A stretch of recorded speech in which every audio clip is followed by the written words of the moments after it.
Jangan dicontoh. Kotor sekali di sini, banyak bekas-bekas sampah ya. Kan? Ya kita mau ambil juga, tapi nggak bawa kantong, nggak bawa perlengkapan. Kita kira di sini bersih-bersih aja, tapi ya kayak gitu. Inilah dia sang yang tapak.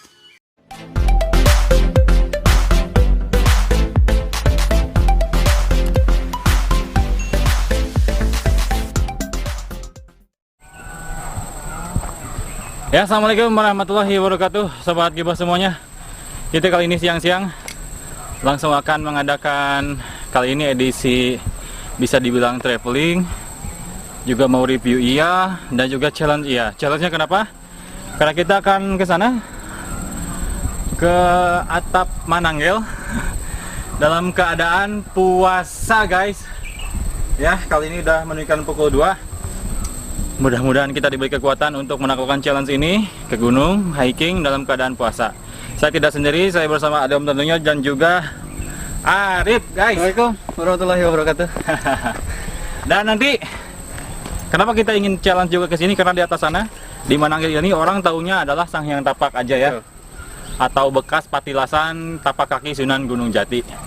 Dan tidak banyak orang tahu bahwa di atas sana ada makam yang sangat keramat juga di tengah-tengah gunung, dan kita akan review ke sana. Oke, pantangin terus guys. Jangan lupa subscribe guys. Let's go.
Oke guys, kita ini sudah di setengah perjalanan di tengah-tengah Gunung Mananggel, dan kira-kira terlihat jelas di sini pemandangan Cianjur di sana.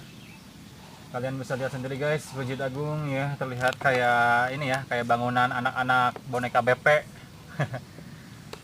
Setengah perjalanan kali ini, dan alhamdulillah puasa kita bertiga, Arif, saya, dan Adom masih terbilang lancar, walaupun ini tenggorokan sumpah udah kering banget ya. Untung kita nggak bawa peralatan untuk makan dan segala macam, tidak bawa minum. Memang sengaja kita challenge di sini agar walaupun apapun yang terjadi kita tetap berusaha untuk tetap bertahan puasanya guys.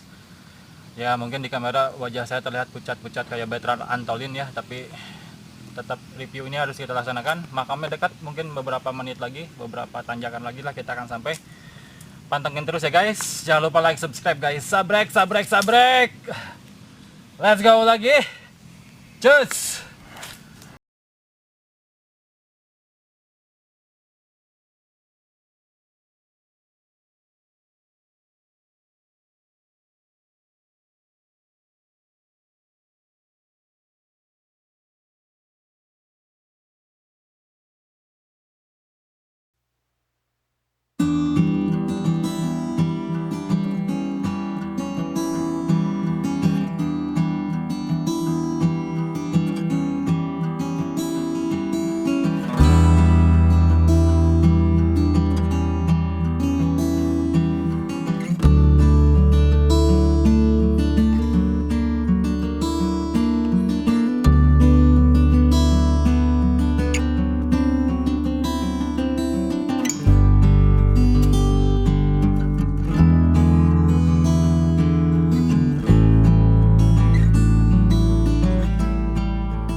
Sore dan kita sudah hampir berada di atas puncak Gunung Mananggel.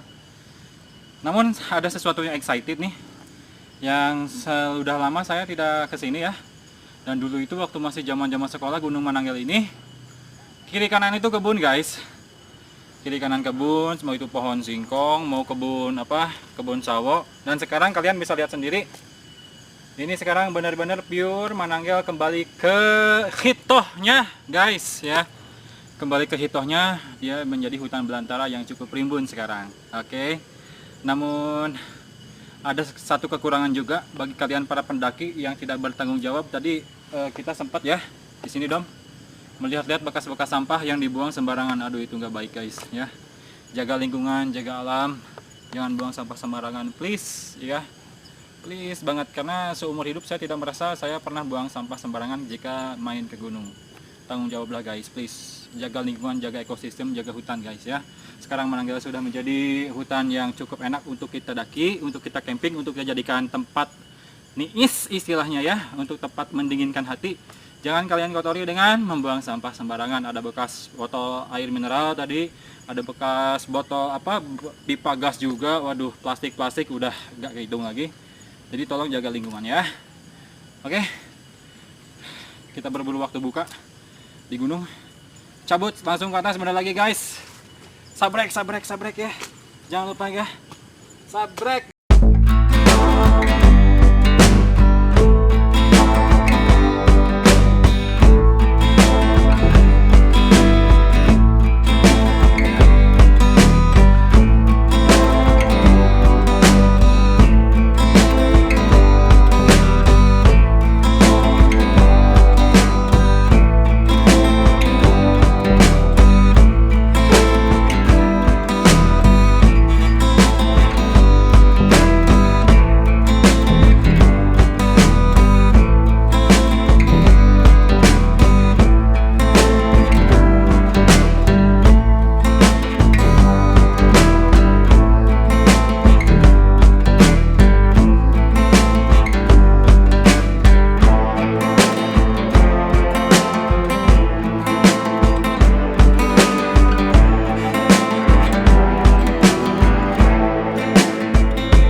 Ini guys, makam yang ini juga makam deh. Assalamualaikum ya kubur, maaf. Makam dulu. Makam, assalamualaikum ya.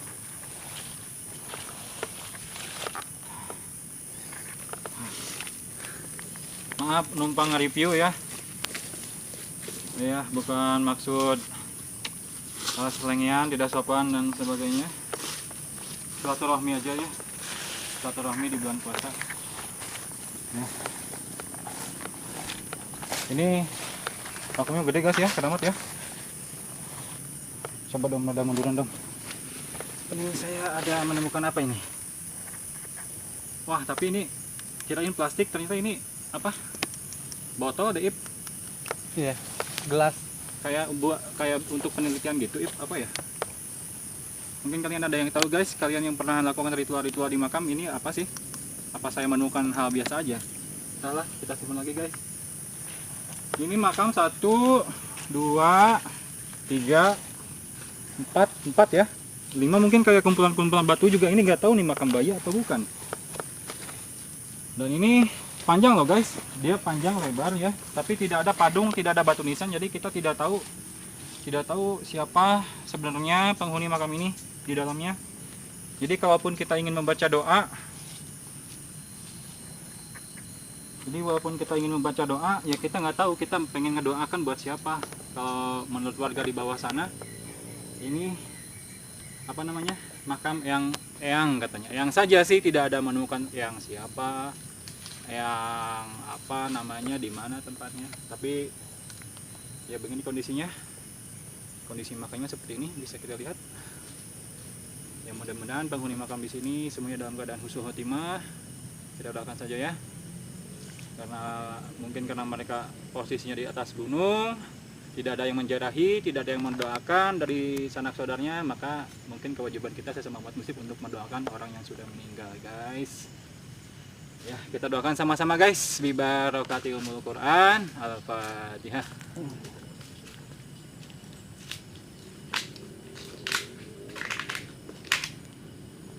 Amin ya Allah. Ya, inilah review guys. Dan juga ada mitos loh. Mitos kata orang tua dulu. Maaf saya sambil garuk-garuk. Atuh bray. Karena mitos orang tua dulu bilang begini, kalau ada makam di atas gunung itu jangan lalu kita telan bulat-bulat bahwa itu makam gitu kan, itu kuburan. Karena pada masa penjajahan dulu, pinter loh penjajah itu. Orang Sunda pada umumnya, atau orang Indonesia lah. Orang Indonesia, apalagi orang Sunda, itu hal-hal yang berbau mistis, berbau klinik, itu sangat paling dihindari. Nah, termasuk kuburan, makam. Katanya penjajah itu untuk menyembunyikan senjata dari tawanan perang, dari senjata rampasan, itu mereka lebih memilih mengubur di tanah, baik itu tanah dari tinggi maupun tanah rendah. Nah, ini contoh tanah tinggi di gunung. Kalau misalkan mereka kubur di gunung, mereka bikin kamuflase tempat dikuburnya itu sebagai tanda juga untuk mereka itu seperti kuburan. Nah, pinter kan orang dulu, orang penjajah dulu. Jadi orang-orang lokal, orang-orang pribumi, oh ini kuburan, nggak boleh digimana-gimanain gitu kan. Padahal di dalamnya adalah senjata. Tapi saya juga tidak tahu seperti itu. Ya, tapi kabar yang beredar di masyarakat yang sudah saya tanya-tanya, tapi maaf tidak di-review, langsung tidak di-record, bahwa ini makam seorang eyang raja dan eyang ratu. Nggak tahu eyang rajanya yang ini, eyang ratunya yang itu, saya juga tidak tahu ya. Beginilah review makam yang sudah ada. Dan guys, ini tanggung juga ya.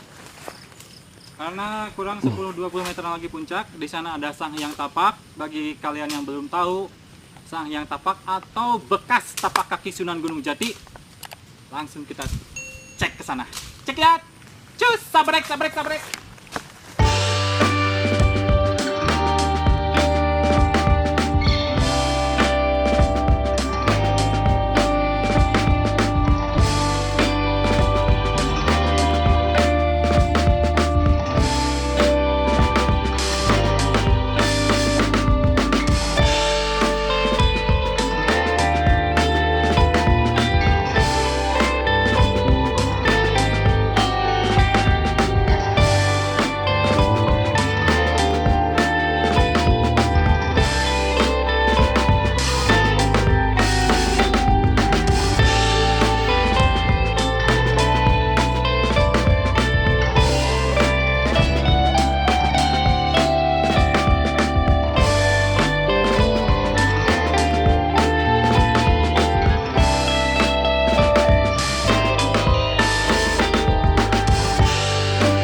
Jempolnya aja udah di sini. Wah, nggak cukup saya guys. Jadi yang Sunan Gunung Jati tingginya kayak gimana ya? Tapak kakinya aja segede gini. Ini tapak kaki kiri ya. Oke, udah cukup. Ini mitos nih. Tapak kaki kanannya ada di Di Gunung Gelis. Gelis. Oke, Dam, kelihatan nggak Gunung Gelis? Oh enggak ya, sebelah sana. Ketutup. Ya, inilah dia tapak Sang Hyang Tapak. Oke deh. Satu lagi sebenarnya keindahan dari Gunung Mananggel ini Apa ada itu? hutan namanya hutan pinus. Hutan pinus ini rimbun dan sejuk banget. Nah, ini keindahan alam di hutan atau di Gunung Mananggel, view dari Cianjur. Bagus sekali, tapi kita karena kesingkat waktu, kita ini udah jam setengah 5. Nah, udah ngejar buka juga guys, belum sholat asar juga. Kita nggak bakalan Lama-lama ya. sempat ke sana. Nah, sebetulnya masih betah sih. Mungkin lain waktu kita Lain akan waktu. review ke sana dan kita rencana akan kemah di sana. Nah, insya Allah ya. Jadi bagi kalian guys yang pengen ke Gunung Mananggel, tolong dijaga lingkungannya, dijaga kebersihannya. Jangan sampai banyak sampah ya. Mau kalian yang dari Cianjur ataupun dari luar kota Cianjur yang pengen langsung meninjau, menyaksikan sendiri ya